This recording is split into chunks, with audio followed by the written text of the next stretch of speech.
Today we are going to study about our unit number 3.2 or 3.1 summary writing. Summary writing means, what is the summary writing? Or section number 3.1 summary writing. Before going to start our lecture, in the last period we have completed 4.2 to serve with love, written by E.R. Braithwaite. And dear friends, today we are going to study about section number 3.1 summary writing. What is meant by summary? Summary that you have studied in the 9th, 10th and also in the 11th standard. Summary means सारांश or सारांश लेखन. Summary writing, सारांश लेखन. नेमकं summary म्हणजे काय? तर तुम्ही लक्षात ठेवा, समरी म्हणजे central idea of any passage, any extract or any big extract. You have to condense it, you have to shorten it. मोठा कुठलीही गोष्ट जी आहे ती शॉर्टमध्ये विथ अ क्रोनॉलॉजिकल ऑर्डर, एक तार्किक सुसंगतता घेऊन कोणतीही मोठी गोष्ट आहे ती शॉर्टमध्ये लिखाण करणं किंवा लक्षात ठेवणं म्हणजे समरी रायटिंग. तर समरी म्हणजे नेमकं काय असतं? तर summary means a record. Summary is a record in the reader's own words that gives the main points of the precise, such as newspaper, article, or a lecture, or a passage, or a chapter, or even a whole book. You have to remember in a short way. तर summary म्हणजे काय आज आपण बघणार आहोत. तर समरीचा अर्थ नेमका काय? तर समरी म्हणजे सारांश लेखन. काय सारांश लेखन म्हणजे? कोणतीही मोठी विस्तृत गोष्ट, मग ते एखादा न्यूजपेपर असेल किंवा एखादं मोठं आर्टिकल असेल किंवा एखादं मोठं लेक्चर असेल किंवा एखादा मोठा पॅसेज असेल किंवा कोणताही एखादा मोठा चॅप्टर असेल किंवा कदाचित मोठं पुस्तक असेल, शॉर्टमध्ये कसं लक्षात ठेवायचं, तर ते त्याला म्हणायचं समरी. किंवा शॉर्टमध्ये कसं लिहून काढायचं त्याला म्हणायचं समरी. तर समरीचा आपल्या दैनंदिन जीवनात, व्यवहारात काय फायदा आहे? फक्त तुम्ही टेक्स्च्युअल किंवा परीक्षेच्या point of view, exam point of व्ह्यूनच न बघता डे टू डे लाईफमध्ये समरीचा काय फायदा आहे आपल्याला, सारांशचा? तर व्यवहारात सुद्धा आपल्याला अनेक वस्तू जर आणायला सांगितल्या मार्केटमधून तर आपण विसरतो, मग आपण ते थोडक्यात लक्षात ठेवतो. ते थोडक्यात लक्षात ठेवणं म्हणजेच समरी. समजा तुम्हाला कलरचे वेगवेगळे सगळे कलर आणायला सांगितले किंवा कलरची नावं सांगितली, तर तिथं तुम्ही कशी लक्षात ठेवता? थोडक्यात, जातानाही पाणी P.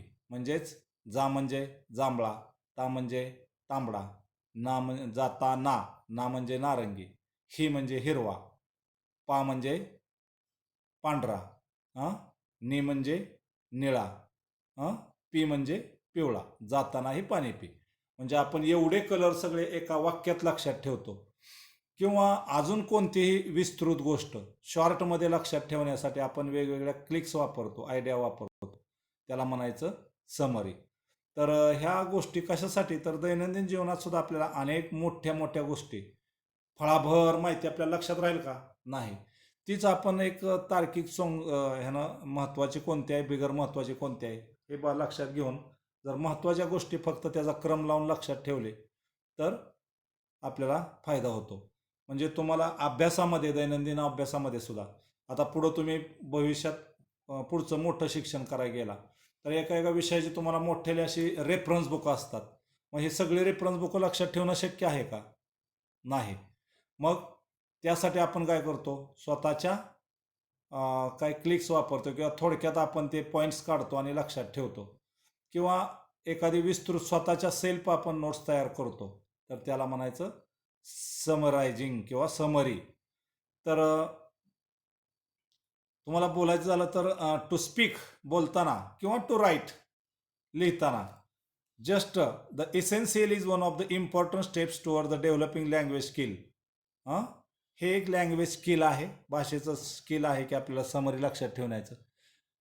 Practice in writing summary of relatively large extract passage किंवा enables one of to improve the communication.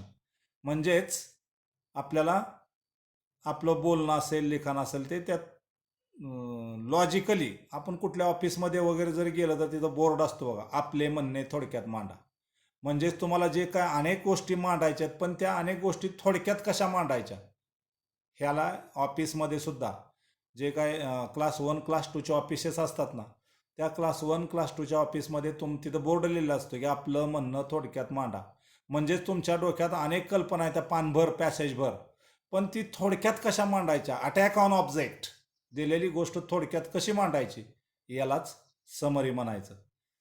तर summary writing practice teachers us how to eliminate रिडंडन्सी.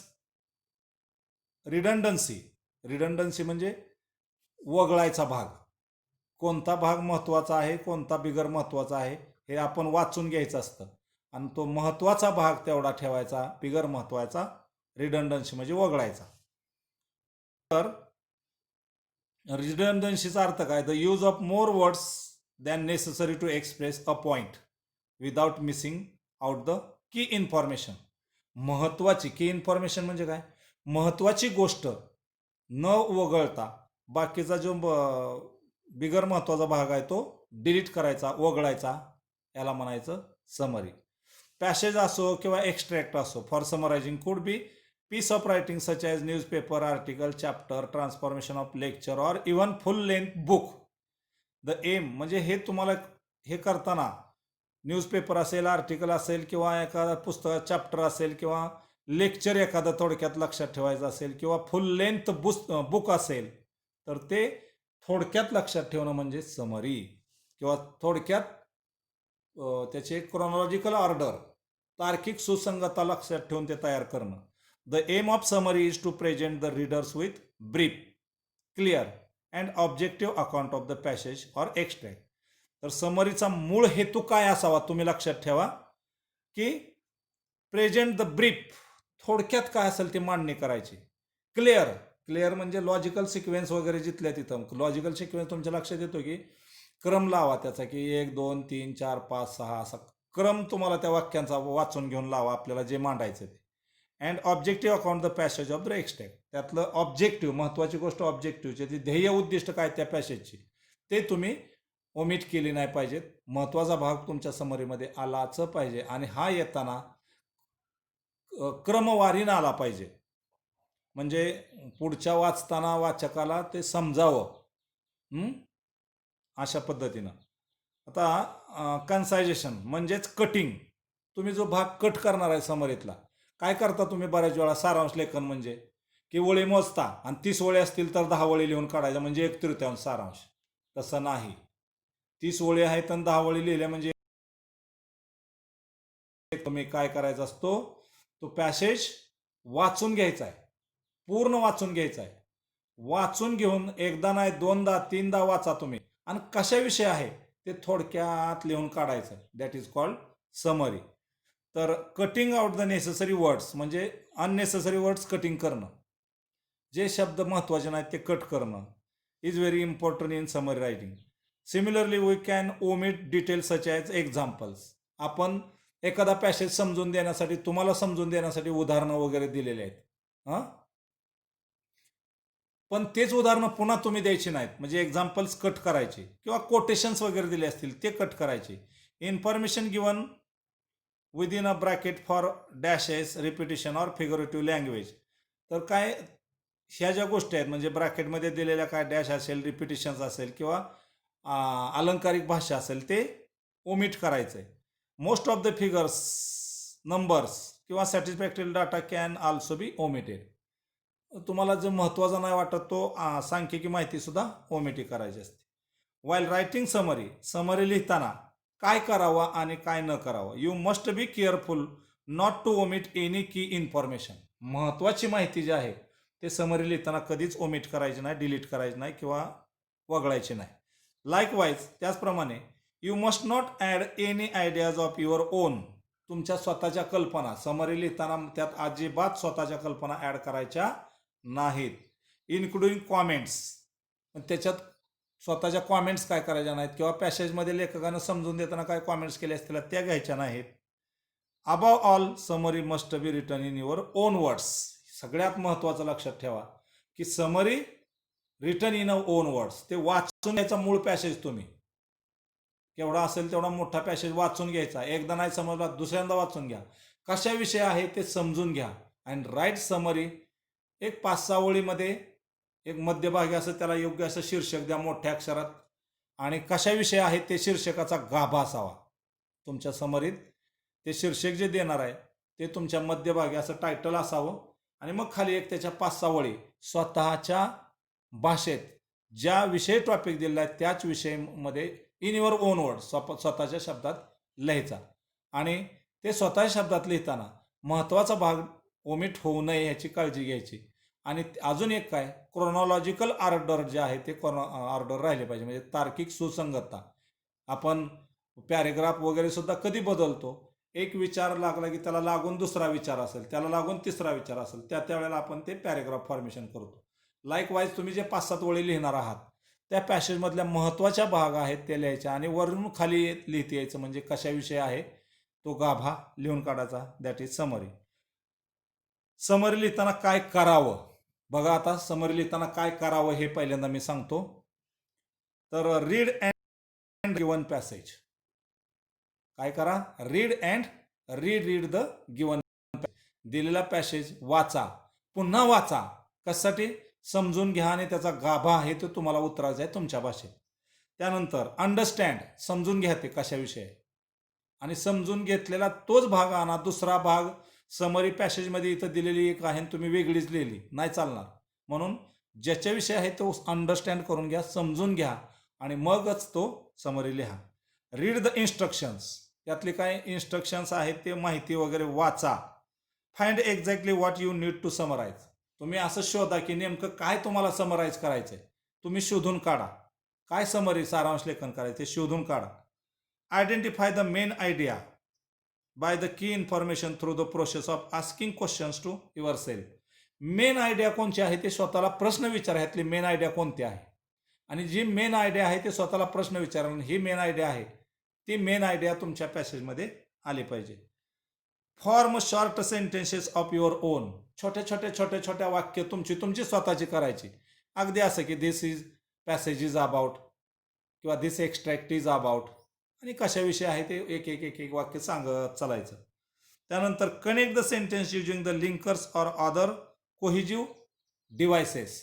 म्हणजेच लिंकर्स किंवा कोहिजिव्ह डिव्हायसेस याचा अर्थ की 2-4 वाक्य सेपरेट वाक्य वापरत बसायचे. उदाहरणार्थ, she is good girl, she is loyal girl, she is honest girl, she is popular girl, असे सेपरेट वाक्य करून उगाचच पॅसेज वाढवत न्यायचा नाही. तर तुम्ही जे ग्रामर शिकता, मग ॲज वेल ॲज असेल, नॉट ओनली बट असेल, ह्या गोष्टीचा वापर करून 4-4 वाक्याची एक वाक्य सुद्धा करता येतं. उदाहरणार्थ, she is loyal, comma good as well as honest as well as best girl as well as. एकच ॲज वेल ॲज लिंकर वापरला आपण, म्हणजेच कंजंक्शन वापरून आपण 2-3 वाक्याचं एक वाक्य करू शकतो. She is good girl, she is loyal girl, 2 वाक्य झाली. ऐवजी she is good as well as loyal girl, म्हणजे 2 वाक्याचं एक वाक्य तुम्हाला, म्हणजे वाक्य आपण प्रिसाइज करतो, कंडेन्स म्हणजे कॉम्प्रेहेन्स करतो पॅसेज. मोठ्या पॅसेजचा छोटा, तर छोटा कसा करायचा, तर उगीच 2-2 वाक्याची गरज नसताना मग असं ॲज वेल ॲज वगैरे वापरून मी आता सांगितलं असेल, she is good as well as bad girl. As well ॲजनं 2 वाक्य separate, she is good girl full stop, she is bad girl full stop. 2 वाक्याची जागा वाद लागली, वेळ लागला, शाई गेली, वेळ लिखाणाला गेला, ही इतकं करण्यापेक्षा शॉर्टमध्ये ॲज वेल ॲजनं ते कनेक्ट करून घ्यायचं. या पद्धतीने तुम्हाला ते कनेक्ट करता येतं. अजून आता रिमूव्ह द रिडंडंट वर्ड्स म्हणजे unnecessary words. To eliminate the use of more words than necessary to express and superfluous sentences म्हणजे भपकेबाज वाक्य वगैरे वापरलेले असतात. तर हे असे अननेसेसरी जे गरजेचे शब्द नाहीत ते शब्द तुम्ही रिमूव्ह करा, काढून टाका.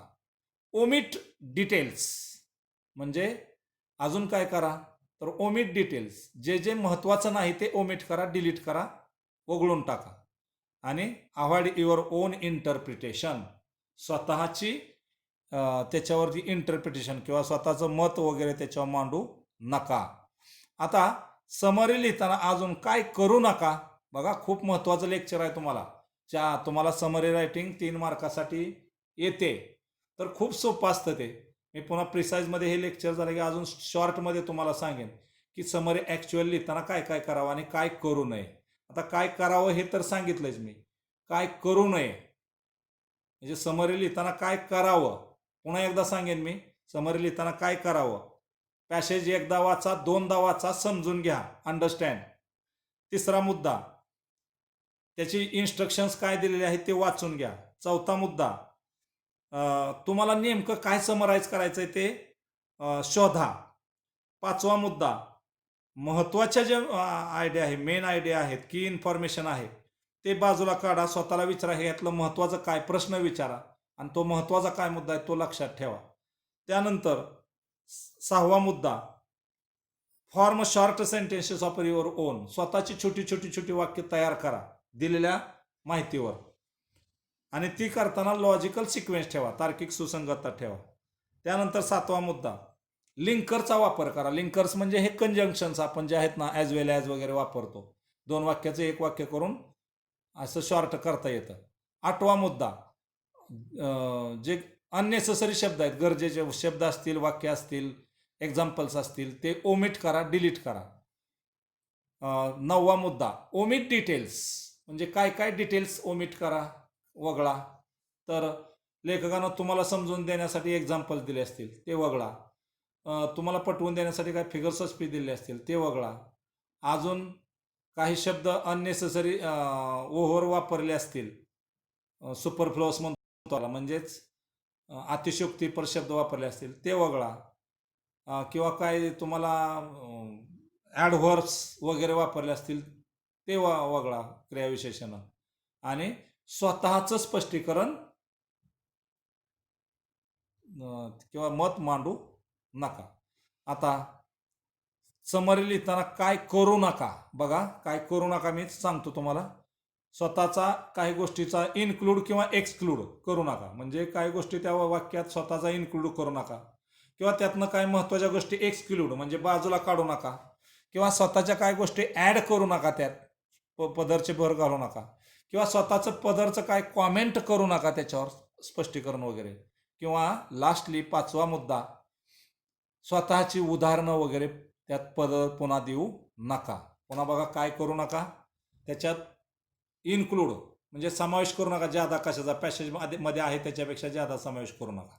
एक्सक्लूड महत्त्वाचा भाग त्यातनं काढून पण टाकू नका. ॲड करू नका स्वतःचं काय ज्यादा पदरचा अजिबात. कॉमेंट करू नका त्याच्यावर काय, चौथा मुद्दा. म्हणजे त्या पॅसेजवर असा पॅसेज तसा पॅसेज काय असं एक्स्ट्रा काय बोलू नका, लिहू नका. आणि लास्ट, तिथं दिलेली एक्झाम्पल असू द्यात किंवा स्वतःचे एक्झाम्पल्स देऊ नका समरी लिहिताना. आलं लक्षात काय करू नका. आता थोडक्यात सांगतो तुम्हाला स्टेप्स, समरी लिहितानाच्या काही स्टेप्स. तर पहिली steps, read the article twice. दिलेला पॅसेज आहे, आता तुम्ही डायरेक्ट लिखाण करणार आहे ह्याविषयी सांगतोय मी तुम्हाला. शेवटचा भाग बघा आजच्या लेक्चरमधला, की दिलेला पॅसेज आहे तो एकदा, दोनदा, तीनदा वाचून घ्या. नंबर 2ची step, ask a question about the purpose of writing. हे लिखाण जे तुम्ही पॅसेज करणार आहे ह्याचा पर्पज काय आहे, हे तो काय, स्वतःला प्रश्न विचारा. नंबर 2, ते प्रश्न विचारायचं फक्त स्वतःला, मात्र पॅसेजमध्ये ते प्रश्नाचं उत्तर लिहायचं. Number 3, identify the main idea. Passage एकदा, दोनदा, तीनदा वाचून घेतलाय, कशाविषयी आहे, भरपूर एखाद्या गोष्टीची माहिती सांगितली मी, पण ती थोडक्यात मेन काय आहे ते लक्षात घ्या, शोधा, आयडेंटिफाय, ओळखा वाचतानाच. राईट द फर्स्ट ड्राफ्ट, म्हणजे पहिलं तुमचं जे आहे ते हेडिंग टाका. टायटल समरीला जे आहे ते टायटल देताना प्रश्नच असतो तुम्हाला, read the extract and write a suitable title किंवा give a suitable title and write a summary in brief by using the points. आता इथं पॉईंट्स नाही, पॅसेजवरून तुम्हाला समरी लिहायची. तर पहिल्यांदा ड्राफ्ट करा एक, म्हणजे पॅसेज टायटल करा, त्याच्यात पुन्हा खाली ड्राफ्टिंग सुरू करा. Revise your first draft and edit it. पहिलं मनातल्या मनात तुम्ही जे लिहिणार आहे ते काय लिहिणार आहे काय याच्यावर थिंकिंग करा. एडिट इट, ओपन करून स्वतःला बघा काय आपलं कसं येतंय ते. आणि मग लास्ट स्टेप, 6वी स्टेप आहे, राईट द फायनल ड्राफ्ट. आणि मग स्वतःच्या भाषेत शेवटच्या एक 7-8 वळी स्वतःच्या भाषेत जे लिहायचंय ते लिहिताना या 6 स्टेप्सनुसार लिहा. आता मी तुम्हाला आजच्या लेक्चरला काय काय गोष्टी सांगितल्या, समरी लिहिताना काय करू नये, काय करावं 8 मुद्दे सांगितले, काय करू नये 5 मुद्दे सांगितले, आणि समरी लिहिताना स्टेप्स 6 आहेत. तर त्या 6 स्टेप्स कोणत्या? 6 स्टेप्स. तर read the article twice. Number 2, ask questions about the purpose of writing. Number 3, identify the main idea. Number 4, write the first draft. Number 5th, revise your first draft and edit it. And number 6th, write the final draft by giving the suitable title, that is called summary. तर सारांश लेखन करताना काय करावं, काय करू नये, and steps. पुन्हा एकदा सांगतो लास्टली मी, काय करावं while writing summary. What should we do? बघा 8 points. Read and rewrite the extract given passage. Understand, number 2. Number 3, read the instructions. Number 4, find exactly what you need to summarize. Number 5, identify the main idea, key information through the process of asking questions to yourself. Number 6, form short sentences of your own. Number 7, connect the sentences using the linkers or other cohesive devices such as well as, not only but also, as soon as. Number 8, the redundant words. Redundant म्हणजेच unnecessary words remove करा. To eliminate the use of more words than necessary to express a point or superfluous sentences. Number 9, omit the details. And number 10, avoid the own interpretation. These, while writing summary, we must remember these 10 points. And while writing summary, which things we should not or don't we do the things while writing the summary. 5 points. Don't exclude, don't add, don't comment, and don't give examples from the passage of or your own. And lastly, while writing the summary, remember the 6 steps for summary writing. First step, read the article twice. Number 2, ask questions about the purpose of writing. Number 3, identify the main idea. Number 4, writing the first draft. Number 5, revise your first draft and edit it. And number 6, write the final draft. So, dear friends, we have learned about what is meant by summary. Also, today's period we have also learned about which things we should do while writing the summary. Then also we have seen which things we don't write while writing the summary. And also we have seen the 6 steps for summary writing. Okay, remember this all lecture that is so important for you for the writing summary for 3 marks. Okay, we are going to stop here. Thank you. Okay.